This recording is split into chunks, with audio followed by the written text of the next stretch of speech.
My name is Tessa Hicks Peterson. I am the director of CASA, which is Critical Action and Social Advocacy. We are an organization of Pitzer College. We have a community center in Ontario, downtown Ontario, that looks to collaborate with and support local nonprofit organizations working on different justice issues, from immigration to education to incarceration to labor and arts and health and everything in between.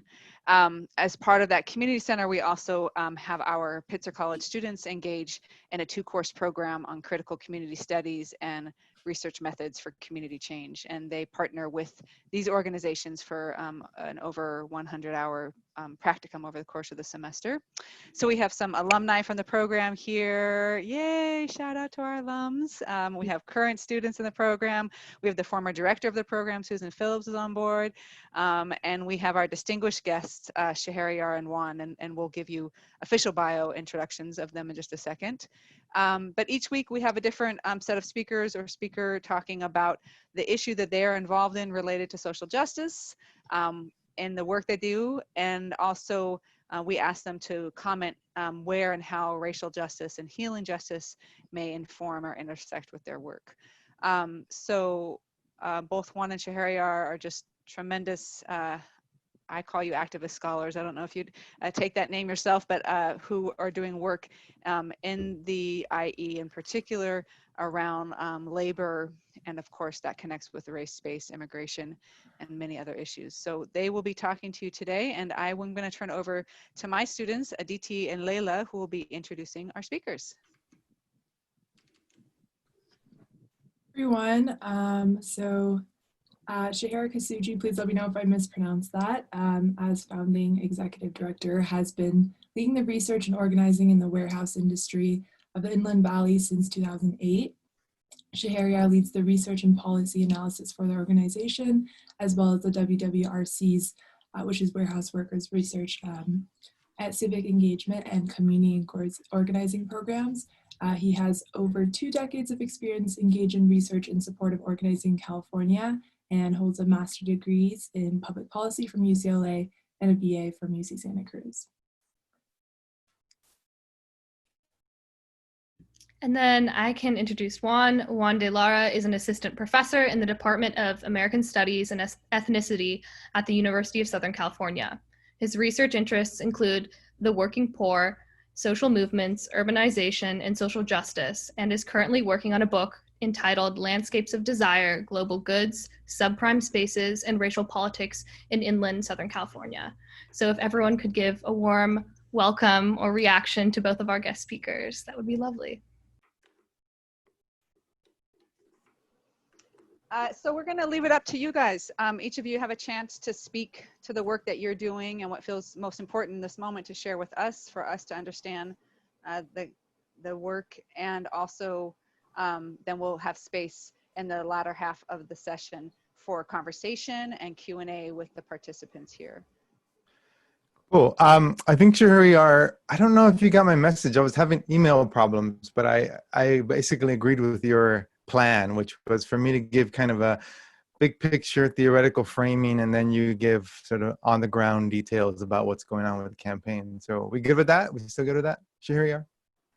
Yeah, so why don't we, so I think we were thinking like you and I each do like 15 minutes, and then we can have a half an hour to have full conversation with everyone on. So maybe if folks want to start cooking up questions as you go, you can throw them in the chat. And then once we get to that breaking point, we can, maybe cluster up some of those questions and go through them together. So yeah, start doing that as you go, if you have questions as you go, and then I'll work on trying to organize them as we go as well. Awesome. Okay, thank you, everyone. And by the way, I will just say that I'm an associate professor, which means I'm tenured now, which means I'm one of the few Chicano professors at USC that's tenured. So I will claim that as part of the political work that we're doing as well. And these days, I'm much less of an activist, more of a scholar, but I still try, and I have aspirations. This is why I try to talk to Shahryar as much as possible, just so his vibes can rub off on me.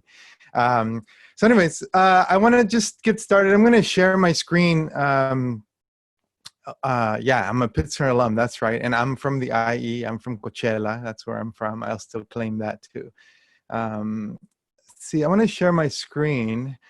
Can everybody see that? Yeah, cool. All right, so I'm going to give a quick rundown just because I want to give you a sense of why I chose to write about the Inland Empire and logistics, more specifically, how I came about this topic. But I also want to put it in to give you a sense of how I arrived at the book that I wrote and how I arrived about my analysis about the Inland Empire as a logistics hub. And it started really when I was an undergraduate at Pitzer College, and I took a class with Mike Davis, who was at that time teaching a class at Pitzer on urban ecologies. And he had just come out with a book a few years earlier called City of Courts that I think still represents the way that Southern California, LA in particular, evolved and changed leading up to sort of the neoliberal turn in the 1980s and the 1990s. And he predicted a lot of the kind of social turmoil, economic turmoil, and the growth of the police state that has happened since that period of time. And so when I was thinking about writing and you know what I wanted to do with my life was I was an undergrad and an activist on campus, working for different unions and working around different class and race issues. I started to, you know, imagine what I was interested intellectually.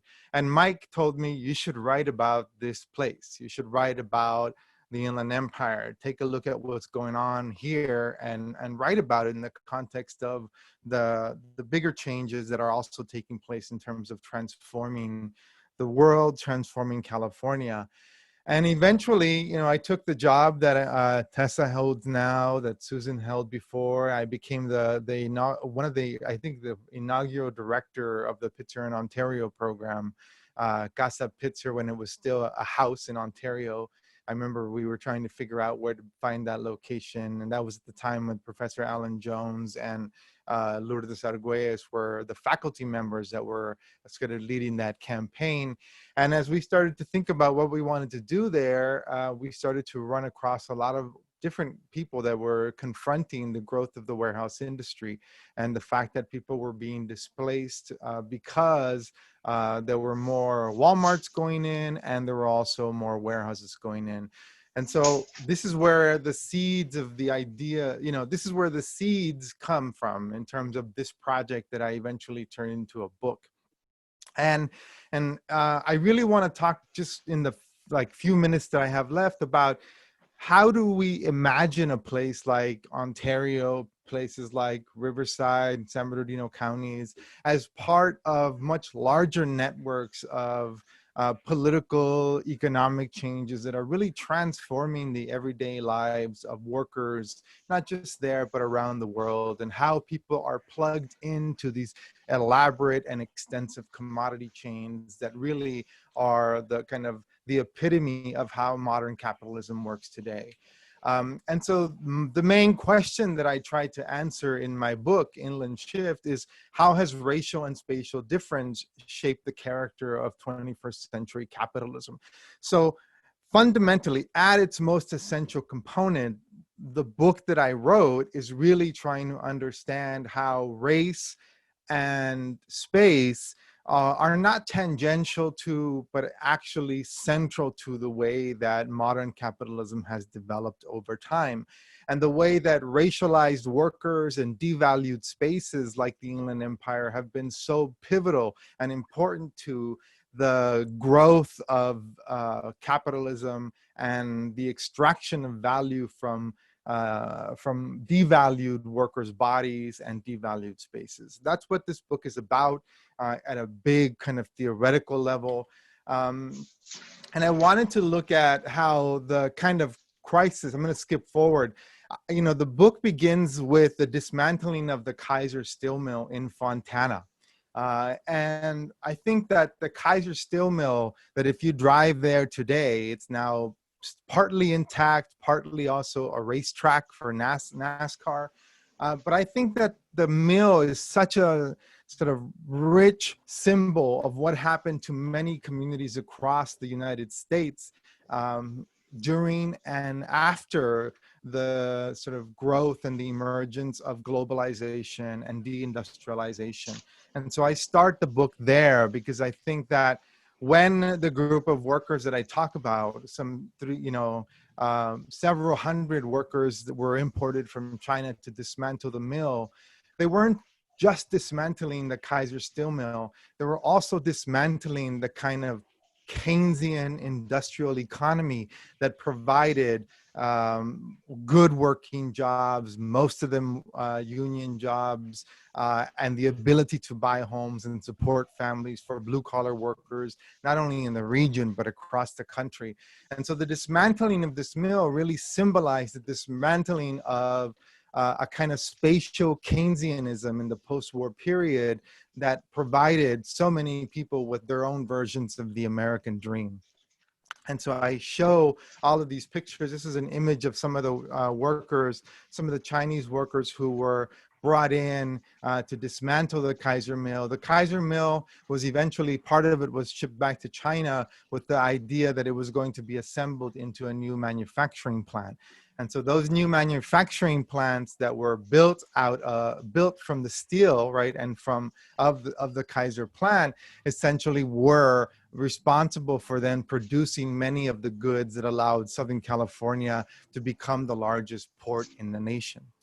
And so this is the kind of big picture, that I wanted to frame for us this morning, because again, when we talk about workers organizing, as Shahir will talk about, against major companies like Amazon, major companies like Walmart, et cetera, what we're talking about is this much deeper entrenched struggle against a form of global capitalism that really took hold in the post-1990s period. And I show in the book, I show there's a couple of pictures where I show how this transformation literally happened, right? So you can see on the left hand, it's a Kaiser worker working in 1952 in the mill with one of the kettles, cauldrons that are used to move molten steel from one place to another, and those cauldrons being loaded onto a ship in 1996 that was bound for China, and that would eventually essentially fuel the growth of manufacturing production of commodity goods within the Chinese economy. And so you can see that there were these circuits of capitalism that changed, the re-articulated circuits of capitalism. So instead of producing many of the goods that we were consuming in the United States, Southern California now becomes the major site of importation for many of those goods. And it's precisely because of these networks and these kinds of shifting flows of capital that we have LA essentially grow into a major logistics hub. And that had major repercussions, as I said earlier, right? So what was lost? Union jobs where people could go to high school, get out of high school, and go and earn a decent wage.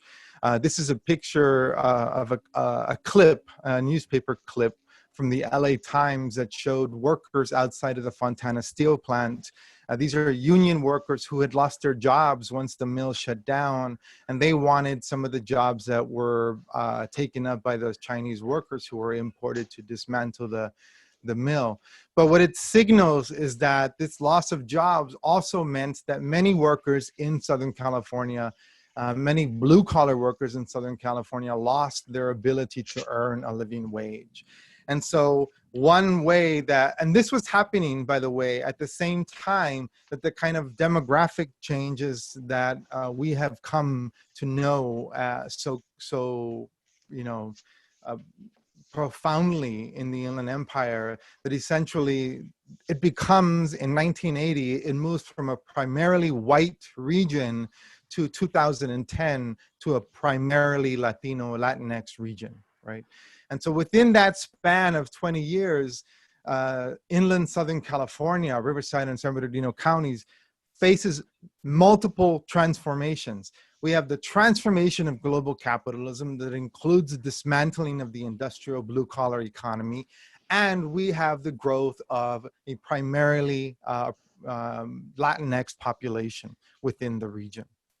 And so the question becomes, what is the kind of economic model, the economic engine that is going to provide living wages, good jobs, and benefits for this new population that has emerged on the scene in the Inland Empire?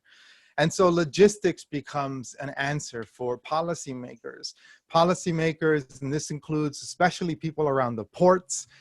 In Southern California, that means Long Beach and San Pedro, that essentially came up with a vision for the region saying how we are going to deal with this kind of deindustrial economy, with these shifts in global capitalism and the loss of good blue-collar wage jobs, is by investing billions of dollars in the expansion of transportation infrastructure to support the growth of the ports of LA.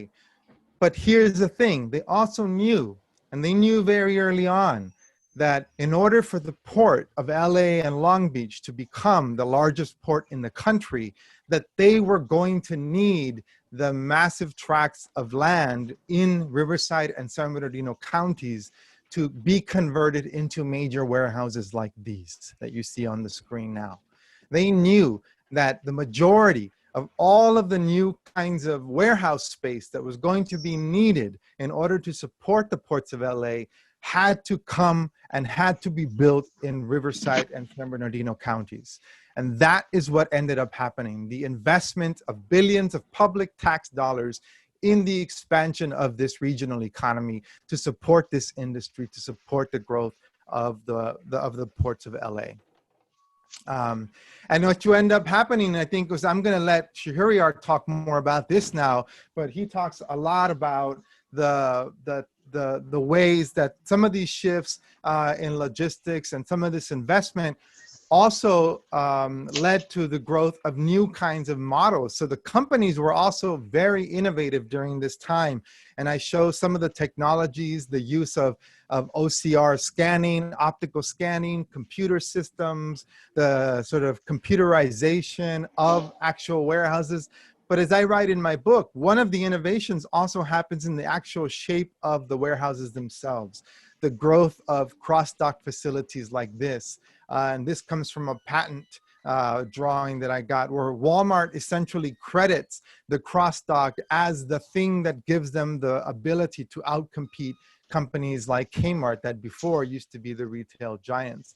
But at each step of this process, and what's missing from images like this is the workers that are driving these forklifts, the workers that for the most part are not unloading these containers with forklifts, but are unloading these containers box by box with their hands, with their bodies, and moving them from one container to another so that we could get those items delivered either through, you know, a curbside delivery or through a delivery to our homes through Amazon, etc. And these kinds of massive changes, again, when we hear these individual stories that workers are talking about and what Shahryar will talk about, we have to understand this. This isn't just about the companies. It clearly is about the companies. It's not about one bad company or one bad supervisor. It is a systemic change that happened that really transformed an entire global economy, and it manifested itself at a regional level by the investment and the public subsidies into these kinds of industries to help these companies become the major corporations that they are today. So I'm going to end there and then have Shahryar take it from there. Perfect. Thanks, Juan. So again, if folks want to start throwing in questions or comments into the chat, feel free to do that. Yeah, so I'll just pick up from there. Basically, what Juan laid out was kind of the historical framework of the region that we're living in now, and the period 1980 till now is kind of the key time during which the transition from, you know, the region really focusing on economic development through manufacturing pivoting to focusing on Again? service in the LA side and goods movement If you do what? in Empire. Get another game. Folks, go on mute, please.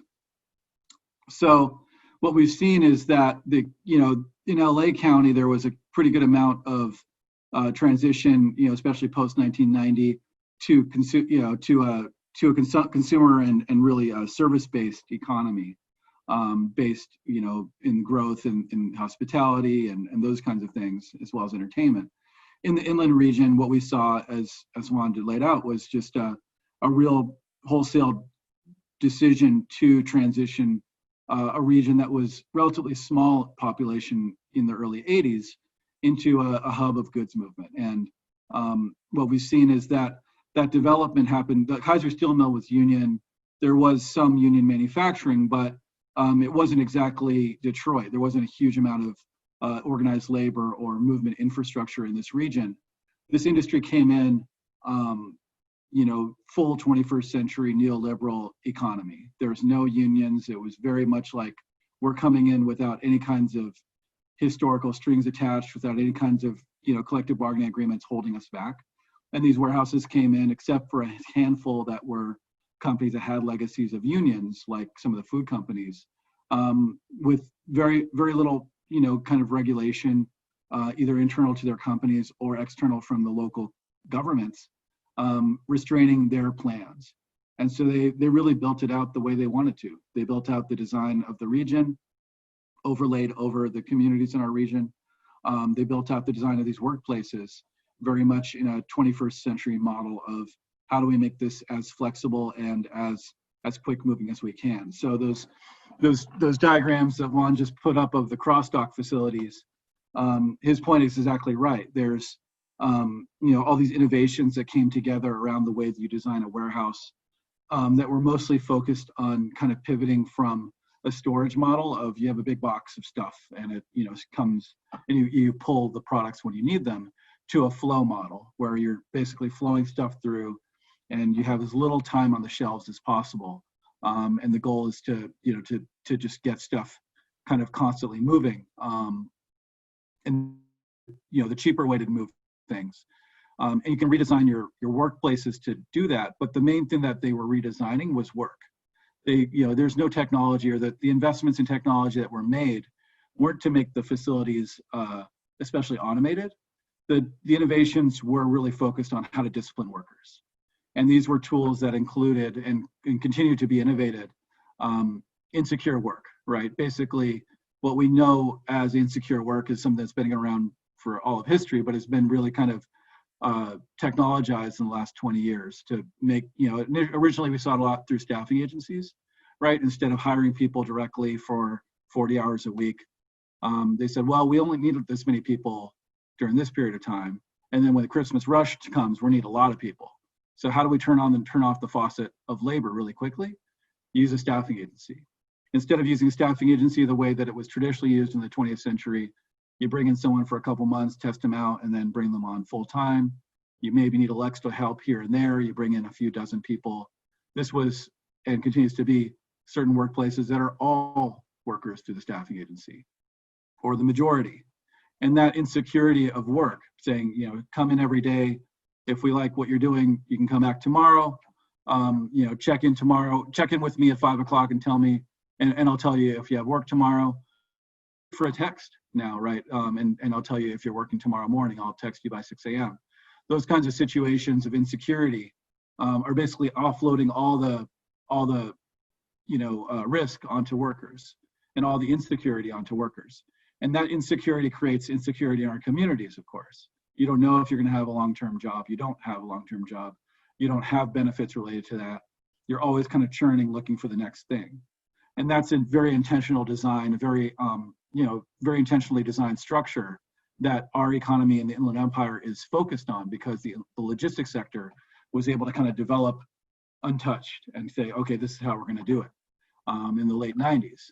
So that sector is what we're playing in now and what we're forced to engage. But that's bled out, right? That's bled out into other sectors. We see different versions of it. So the gig economy sector in the Ubers and Lyfts of the world and the TaskRabbits went the independent contractor route. right? Like that's a new path. Again, like taking all the security and putting it with the employer and putting all the insecurity with the worker. You know, you gotta hustle to make sure that you're gonna make it. And if you can work, 16 to 17 hours a day, maybe you will. Other sectors have gone the direction of, using more staffing agencies, more other kinds of tools to create insecurity for these workers, again, in order to give themselves more control. So that's kind of the main frame that, my organization and other organizations that are focused on this sector have tried to challenge.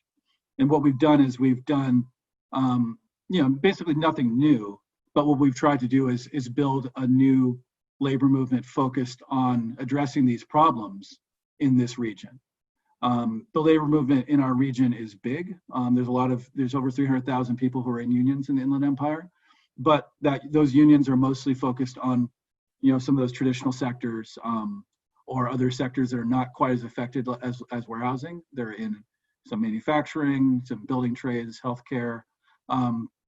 They're all dealing with, the different kinds of ways that their sectors are being taken apart by these models too.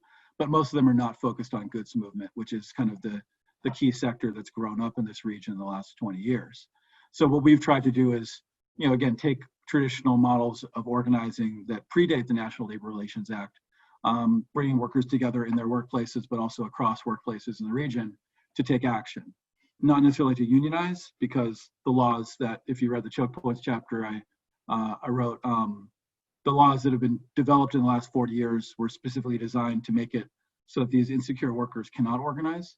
And these workers their job descriptions were designed to get around the NLRA and to get around jobs and labor laws that make it possible to organize workers. So it is legal to organize a temp worker, but it's functionally impossible.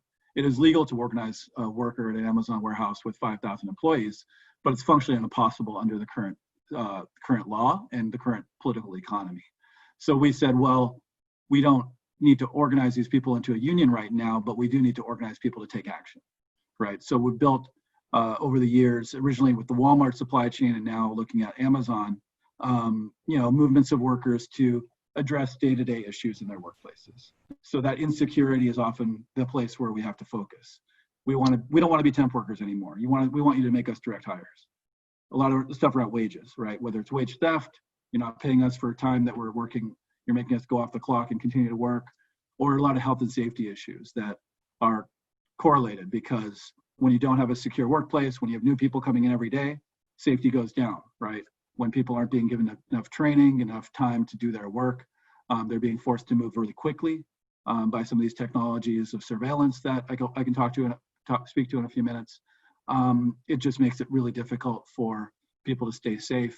Again, offloading the responsibility of safety, which is something that in the middle of the 20th century was kind of put on the employer, and saying, hey, now it's on you. You're responsible for your own safety, get the work done, but make sure that you got to worry about yourself in terms of taking care of yourself. So there's just some of the, some of the areas that we've been able to bring workers together to change the way that Walmart treated its workers, especially its temp workers, forced them to take a few thousand of their workers on as direct hires back in 2015. We've also organized to take action, in recent years around development. So there's, folks, I think some folks on this call who've been involved in organizing around the San Bernardino Airport, where there's, major air freight facility that Amazon is developing that's going to have about 5,000 workers, massive impact on our region, massive impact of bringing, dozens of flights, air freight flights into our region every day. And it's, another kind of massive kind of magnetic facility that's going to bring additional facilities to the region without a lot of scrutiny. So we, along with other partners, have been calling for a community benefits agreement there that won't just provide good jobs, but would also agree to environmental mitigations, paying a fair share in taxes, all the different things that Amazon doesn't do right now that we, if we had a just economy, they would do. So those are some of the different things that we as WWRC have done. I think the general frame is that we're trying to do, broader movement building work. We're not trying to just build membership for WWRC, but trying to build the kinds of institutions in our region, as now the 12th largest region of the country, more people than the Bay Area needs, right? When we started working here about 12 years ago, there were organizations doing work, really great organizing, a lot of work, especially around the immigrant rights world, but it's not enough. And we've really tried to build out some new infrastructure in terms of worker rights tools, organizations and institutions in our region, whether it's us or partnering now with the Labor Federation, partnering to develop some workforce development strategies in San Bernardino, partnering with folks at Inland Empowerment around electoral work. All these different tools that we've seen, work in places where, like the Bay, where I'm from, or LA or New York, where there's, there's a little bit better models, but also making that fit our region, right? Making it fit the Inland Empire and what we're dealing with. I'll add a couple of points and then stop. In terms of Amazon specifically, it's Prime Day. Happy Prime Day. We all know that Amazon is now the largest private employer in our region. I think it's the biggest in California now. The Disneyland is kind of fucked. And second biggest in the country. And that's happened really fast, right? And they're rapidly growing. We really tend to take a really close look at Amazon because they are, kind of they're a whole nother level in terms of the way they operate. They're a technology company. They focus on surveilling their workers, and they control their workers in a different level because they have a camera on their workers at all time. They have an app or a scanner in your hand at all times. You can keep track of how quickly you're moving, and a whole nother layer, a whole nother level than in a Walmart warehouse where we were working a few years ago, where a manager will walk by every 10 minutes and yell at you.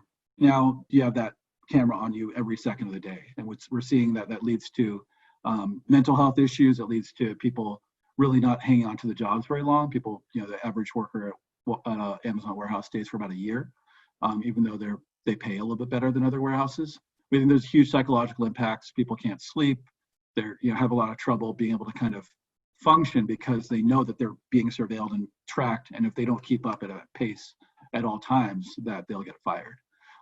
So those kinds of impacts, again, Amazon is now marketing those tools, those surveillance tools, to other companies, and they're whether it's other logistics companies or other businesses. And I'm sure you all have worked in jobs where you're surveilled in some way or another. Those tools are expanding to the rest of the economy. So we see the logistics sector as kind of a laboratory for these tools of surveillance and control, and then they can sell those and market them to other sectors and say, hey, here's the way to get more productivity out of your workforce. So that's kind of the big reasons that we do what we do. Juan's point about like this being a place where we can have an outsized impact is also a big part of it. We have as many logistics workers as any other part of the world or more. We have we're 40% of the country's imports coming through this region. We have tons of workers who want to take action. I think the vision is just, the question is like, what is the vision? How are we going to do it in a new way? And then a couple points about racial justice and healing justice, because I know that's part of the theme of these talks. All the different things I've talked about in terms of the ways that that employers are setting workers up to fail are magnified and exacerbated racial lens.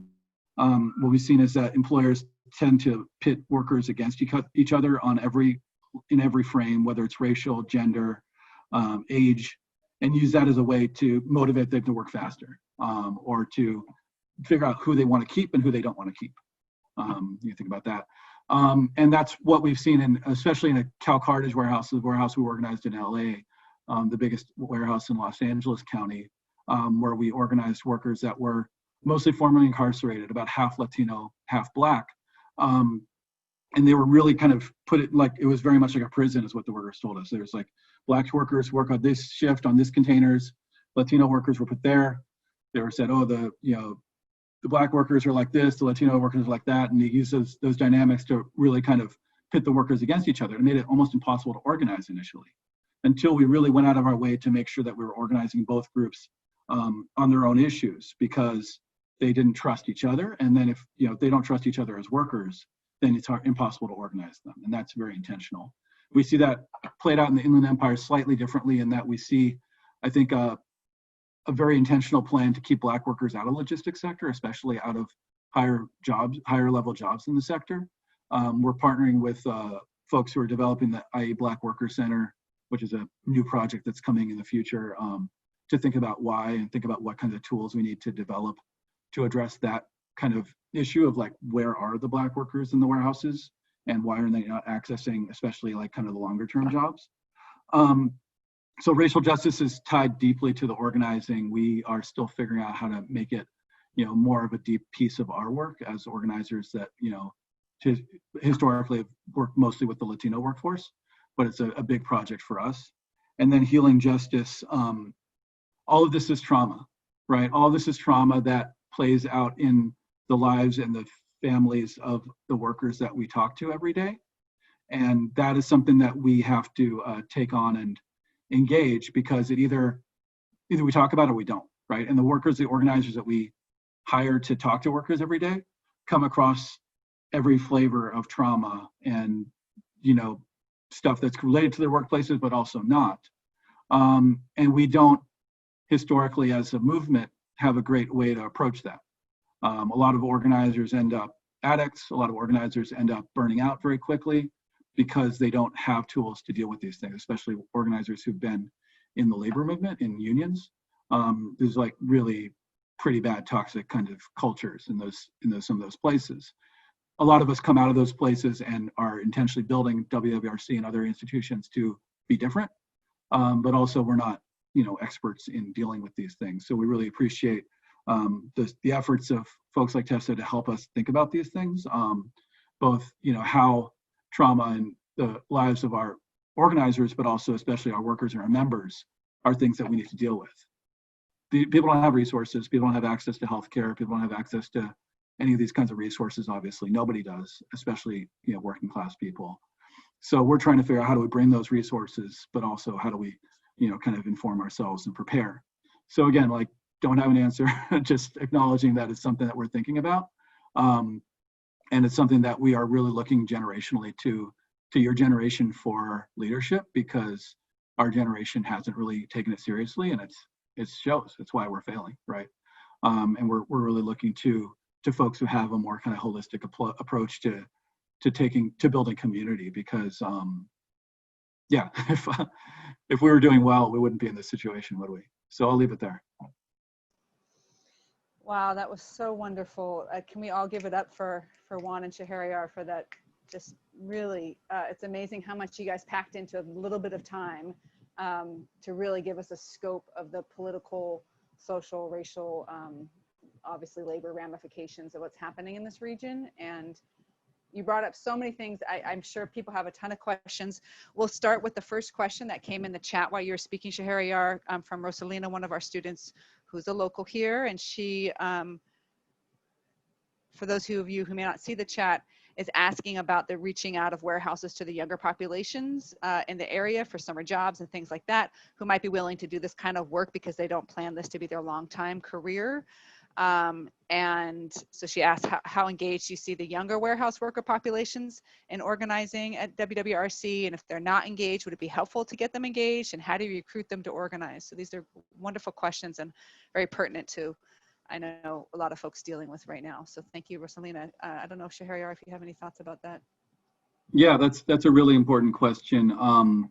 What we've seen is that there's kind of there's benefits to there's things that younger workers can do in organizing that older workers cannot, and vice versa. What we've seen is that the dynamic of like, oh, I'm just going to do this for 6 months and I'm going to go back to school or whatever, like that. That's a really common sentiment in this region and in the sector generally. And what we see is that people keep on saying that, and then they keep going back to the warehouses because that's all there is. We have workers, we've been engaged with for years who like get the college degree, then end up house, that's what's available or that's what they're able to get. And they kind of bounce back in and out. And what we've done is we've really, that's indicative of the entire sector. We organize the person not specifically to their workplace, but into our movement, because it's not, you might not be in the same warehouse next year, but you're going to be affected by it. Whether, you're going to end up in the warehouse again later, or you're dealing with the air quality issues or the congestion. Like the economy in this region is run by Amazon and companies like it. So we're trying to pull people into the movement, saying Amazon and the goods movement affects us in some way, whether I'm working there or not, and especially if you used to work there, making sure that it's good for the people who follow. In terms of actual organizing, we've seen is that younger workers have maybe a little bit less, they have a little more free time, maybe because they don't have kids, or they might have a little bit more capacity to take a risk because they're like, well, I'll just be here for 6 months, whatever. So maybe I'll go on strike, maybe I'll do something. That's what we've seen is like we'll have a core of like harder core older workers who've been in a workplace for like a year or 5 years, whatever. And then they'll organize an action, and then we'll have a bunch of young workers who just jump on. They're like, oh, okay, whatever. So we try to kind of work that dynamic because you need the kind of older folks who are stronger in some ways, have a little more context and maybe know more people because they've been there longer, and have maybe a little bit more kind of leadership because they're kind of seen as the older person in the workplace. And you need that energy from younger people who are like, no, let's go. And that dynamic always works best is when we have the both. But it's definitely different kind of organizing. The other thing I'll throw out is that Amazon especially targets 18 to 25-year-olds, mostly because they're fast. Y'all are fast. And once you're 25, you're too slow. And so that's like something we really are trying to figure out is like how to organize like a workplace that's highly young, and doesn't have anyone who's been there for more than a year or two. So that's kind of the dynamic with Amazon we're trying to understand. I'll also just throw in there, we have had some young folks go and work and be able to get information about what it's like working in a warehouse and use that information back with the organizations to help pinpoint what the areas are that are problematic that need to be, so a little investigative research can be done too. That's another way that young folks can be involved outside of doing it for a job. Susan asked, a great question about what's the role that academic work can play in furthering this movement for justice. So maybe both of you can answer, but I'll give it first to Juan. What do you feel like the role that academic work can play in furthering movement for justice? I think that what we mean by academic work is so broad. I think that it's important to understand how sort of academic work functions. So, for example, when I look at the things like my book was essentially published in order for me to get tenure within a major research university that doesn't tend to give tenure to brown people. And so the one sort of political way to see that is that academic work sometimes isn't for the service of the communities that it's writing about. It sort of plays a different function, right, where it's being used. So I didn't expect my book to teach Shahryar or to give them information that they don't already know, because I think most of the information that I got comes directly from the workers and the organizers who have been working on this. So I don't expect it to be news to them, right? So I think that's one thing to understand. But what I have done consistently and as much as possible is to also work with Shahryar and with other organizations to say, okay, do they need certain kind of information, certain kind of research, data analysis, et cetera, that I can provide that doesn't have to take the form of a book, right? And I see that as academic work and research that's being done, but it's it's sort of playing to a different audience, right? And so there is a different kind of applied academic work that I think absolutely can be critical to organizations that are doing work on the ground and that are going to utilize that information. I think there's another kind of academic work that can be done. The region is just completely understudied. And there's also, I think, a lot of, while there are places like the Claremont colleges, places like Cal State San Bernardino, UC Riverside, Cal Poly Pomona, et cetera, on and on, right? Most of the professors that are doing research on, at those places are not actually studying the region, right? And so there are very few people that are actually working in partnership with communities in the Inland Empire to actually produce work, that it can be useful not only to give a better understanding of the kind of power dynamics that are at play, but that also can be used as data to advocate for on-the-ground organizing that's taking place. So I think that when we think about academic research, we need to think about it in various terms, because not all research is the same and it doesn't fulfill the same function. So I think for me, the big thing is, how do we get communities that are in the Inland Empire that are interested in doing social justice work to actually work in partnership with students and with faculty that are locally focused to produce work where the communities themselves can be a vital part, an important part of developing what the actual questions are that need to be resolved and what the themes and the topics are that should be investigated further. And I think that kind of epistemic intervention is absolutely necessary. And then at the same time, those of us who are doing work in other areas to continue to work with these kinds of organizations, and I'm on the board of WWRC and try to help out in that way, but I don't necessarily see all of my academic work being focused on, because in order to survive within academia, which is an incredibly hostile place to people who do, not only people who look like me ethnically, racially, but also people who are interested in doing social movement justice work, right?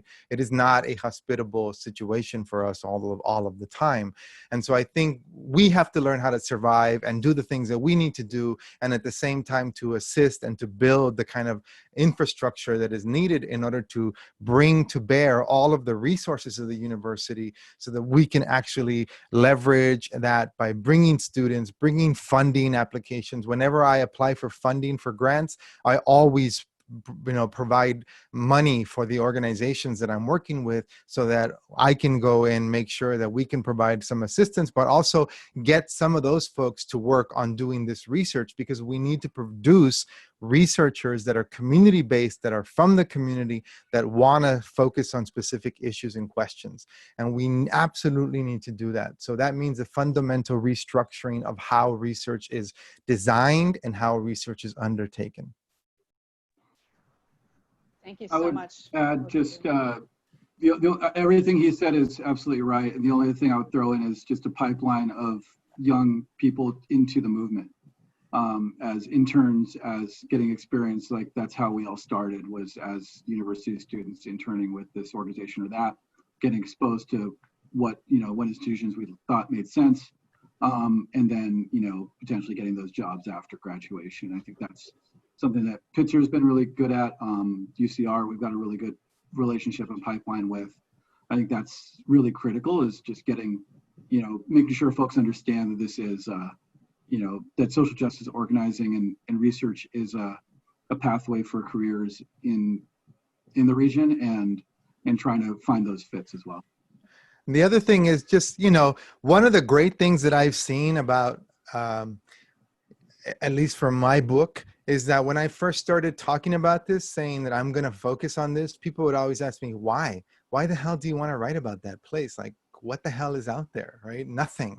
And so I think even the fact that we can have people write about this place and say, absolutely, it's important that, how many millions of people live in this region? How is it so central to understanding the role of Southern California within a global economy, but within Southern California's economy, that we're not, some kind of backwater for LA, that actually we can think about and focus on this area, and that it's important work and the region is important. Like that's one of the things that I've seen has changed as more and more people are taking it up as, yeah, we first of all know what the Inland Empire is, or Inland Southern California is, and we don't think about it in strictly negative terms as if it's not worth studying. And I think that we have to change that framework as well, by highlighting the important kind of social justice work that organizations like Shahiri is doing. Thank you so much for uplifting all of those points, both of you. Those were great answers to Susan's question, I think. So we have 2 more questions and 10 more minutes, so hopefully we can hit on both of them because they're both really important. And so one comes from Nathan, who's a grad school student as well as an Amazon worker, and it seems like organizer working against or around these issues. So how can county state legislation possibly require corporations to pay a living wage to its workers, set limits on temp employment, and force employers to hire them? Or is this out of the realm of possibility? So we do a lot of policy work, and we've had some, moderate victories in the last 10 years. We were part of the Fight for 15 and the work to raise the state minimum wage. So, there's work that's been done at, I think the state level is the best layer, because doing it at a local level is really hard compared to the payoff for doing it at the state level. The problem is often hours, right? Like you work, you can raise the minimum wage or the hourly wage, but making sure people actually get sufficient hours is also a big dynamic and a big problem. So that's, there's potential policy solutions around that. But what we've found is that organizing and policy are a dialectic, that you can't move policy without showing that you have movement on the ground. That's why the Fight for 15 was not perfect, but it was, definitely fueled by workers organizing in the warehouses and fast food, demanding that the policy of increasing the minimum wage occur. I think that's, it's limited, because you're never going to get everything that you can, that you want through policy, and also that it has to be in service of building the movement, right? Like you win your policy, and then how do you enforce it? How do you make sure that it's actually occurring? That you have to have people on the ground inside the workplaces who are ready to do it and ready to watch out and tell the employer that the law has changed. And that's what we've seen, is that once you have like a strong movement, you can pass policies. Here in California, you can pass moderate level kind of policies that are good for labor, but it's limited until you can really put pressure on people like the governor. So we've definitely done some stuff. We've done a lot around something called joint employment, where you hold employers accountable for what their staffing agencies do. So that if there's wage theft or health and safety problems at the temp agency, they can't just say, oh, it's just the temp agency. If they were in your warehouse, if they were in your workplace, you're responsible for that too. So those kinds of rules, again, like we have those in the books. Enforceability is hard if you don't have people who know about those rules and are ready to take action, and collectively, because even people taking action to realize their actual rights are still facing retaliation, right? So I think that's the dynamic, is like, yes, policy has got to be a piece of it, but also, at the end of the day, like we have to have enforcement and movement building. Yeah, I totally agree with Shahriar. And the other thing that we have to remember is that even though things are gradually changing, that the region still is controlled by a county, board of supervisors, both of them, that are primarily rooted in a kind of old form of racialized conservatism, right? Where it's a mostly white conservative political elite that controls the local state. So the idea that you would have kind of a progressive policy initiative really is dependent on the sort of kind of organizing that Shahriar just talked about, managing and being able to capture more votes on those local legislative bodies in order to make sure that that policy can actually be passed and implemented, right? So one of the things that I write in the book is just the way that this kind of demographic transformation and the collapse of, of the economic base is tied into a kind of racialized white politics of conservatism that is still pretty alive and present in the region, and that needs to be changed in order for workers to be able to use policy as another way, another tool to actually push for social justice. So you're up against corporations, and you're up against very reticent, hostile local politicians. So I think that leads us into the last question very well, because Aditi is wondering, like, so what are the alternatives, right, to this neoliberalist, conservative, racialized way of doing business? And could we possibly, by centering the narratives of people and in regards to their experience around racial justice and mental health and trauma, could that be helpful to reaching the just economy? And how do we negotiate this? This is from Aditi. You can see the rest of her comments in the chat. But yeah, how do we navigate this disaster capitalism and push back against it? Maybe these narratives? What are other ideas, alternative models you have? I mean, there's kind of basic, you know, this is reductionist, but there's kind of two paths. There's kind of the policy and kind of I don't know, Keynesian approach, or there's like a revolutionary approach, and depending on the day, like one seems more appropriate than the other or more possible than the other. So like a policy approach would be saying that, you know, the goods movement sector has huge externalities that it causes, whether they be environmental, economic, whatever, and they should be paying for it. And that's a little bit of our framing around like the airport, around goods movement in general for the region, in terms of like our mainstream conversations with politicians. It's like, hey, they're benefiting greatly from this region. They should be paying and mitigating the health impacts, mitigating the transportation costs, the impacts on our infrastructure, paying the workers correctly and giving them enough to survive. That's kind of like how capitalism is supposed to work or whatever. And then there's this kind of like, well, that didn't work. The system is failing. This is a huge part of why it's failing and why the climate is, you know, is out of control. There needs to be a total restructuring of the system, which would lead to a huge amount less consumption, community ownership of land and property, and control over decisions over how that happens. So I think the original plan, that didn't happen. So I think the second plan is becoming more and more the only option, but nobody knows how to get there. Sorry.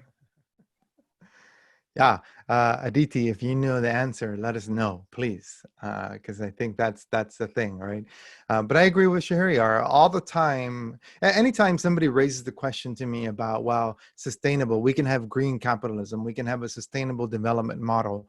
And my question is always, okay, show me how that works. And show me how that works to the point where we can have sustainability, a version of sustainability that includes workers not having to have the kind of ongoing trauma of being forced to work for low wages, under terrible working conditions, under constant surveillance.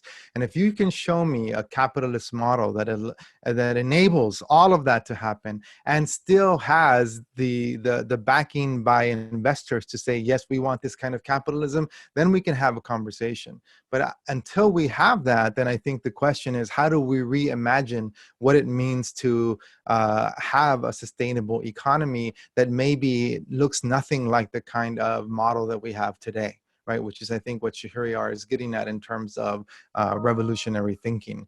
And there are actually, it's interesting that you talk about design. There are people that are beginning to talk about designing society and systems that are based on the idea of living a good life. And living a good life that is not defined by the kind of job that you do, right? Or your ability to get access to a type of job, and what those possibilities for life might look like. And I think that we are at a point where we need to start thinking outside of the existing box. We've been trying to fix this thing called modern capitalism for a very long time. And as Shahriar says, it's very difficult to make any progress in that direction. And so I think people are beginning to have those conversations. I'm not sure that anyone quite has an answer yet. What a great place to leave. So that's the charge for all of us here today, is how can we envision and create a different future than the one we've been tearing down or trying to tear down? What are we going to build up instead? And I'm going to leave us on that Afrofuturistic note. I really want to thank our esteemed teachers so much, Shahriar and Juan. You have been wonderful teachers for us today and leaders in this work, and we appreciate your work. We've been reading your work and keeping up on you from afar sometimes for a long time, so it's nice to have this conversation together like this.